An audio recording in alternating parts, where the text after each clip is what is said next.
सगळ्याच भाषेमध्ये उपलब्ध व्हायला लागलं. राष्ट्रीय बसव परिषद म्हणून एक संघटना आहे, म्हणजे संस्था आहे, त्याचे अध्यक्ष अरविंद जत्ती आहे. आणि महाराष्ट्र बसव परिषद म्हणून एक संस्था आहे, त्याचे अध्यक्ष भालकीचे बसवलिंग पट्टदेवरू आहे. त्यांनी मराठीमध्ये ट्रान्सलेट करतात आणि राष्ट्रीय भाषेमध्ये राष्ट्रीय बसव परिषद हे ट्रान्सफर करतं.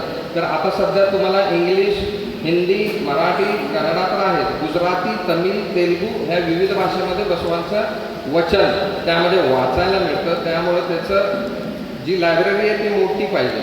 एक मेडिटेशन सेंटर पाहिजे, परत करमणुकीसाठी म्हणून एक लेझर शो आणि म्युझिकल फाउंटन त्यामध्ये पाहिजे.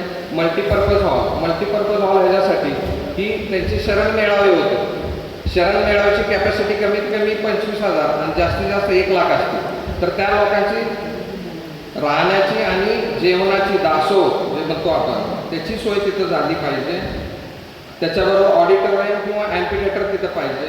त्यासोबत ॲडमिनिस्ट्रेशन डिपार्टमेंट म्हणजे आस्थापना विभागाची बिल्डिंग तिथं पाहिजे.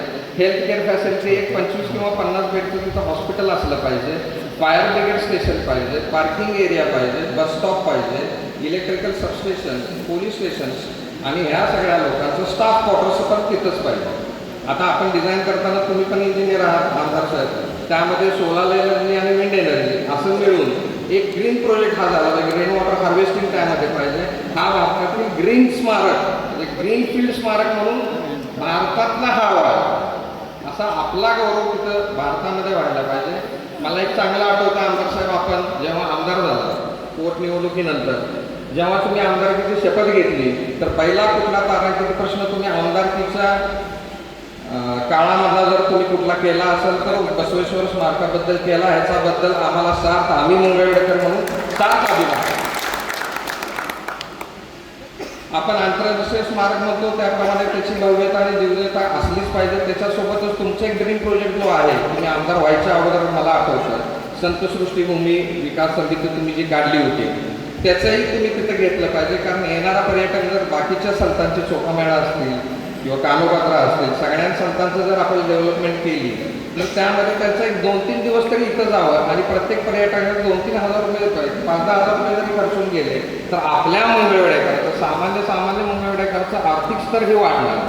त्यामुळे आपोआपच आपल्या इथं चलन फिरतील. आपल्याकडे काही MIDC नाही आहे, काही नाही, आपल्याकडे उद्योगधंदे तर नाही. त्यामुळे असलंच काहीतरी करून तुम्ही कायमस्वरूपी मंगळवेढ्याकरांसाठी काहीतरी करून द्यावं एवढी मी इच्छा व्यक्त करतो. आणि परत एकदा आपल्याला विनंती करतो की आपण CM साहेबांसोबत बैठक लावून किंवा आता चालू शासनांना पण आहेतच त्या संपर्कात, तर आपण सगळ्यांनी मिळून बैठक लावून लवकरात लवकर कृष्ण तलाव तर कृष्ण तलाव पण कृष्ण तलाव प्लस उर्वरित सगळी जागा एवढी तरी तुम्ही पदरात पाडून घ्यावी. एवढंच मी मंगळवेढकर म्हणून तुम्ही मंगळवेढकर म्हणून तुमच्या खांद्यावरती हे शीड मी ठेवतोय आणि थांबतो. जय हिंद, जय महाराष्ट्र.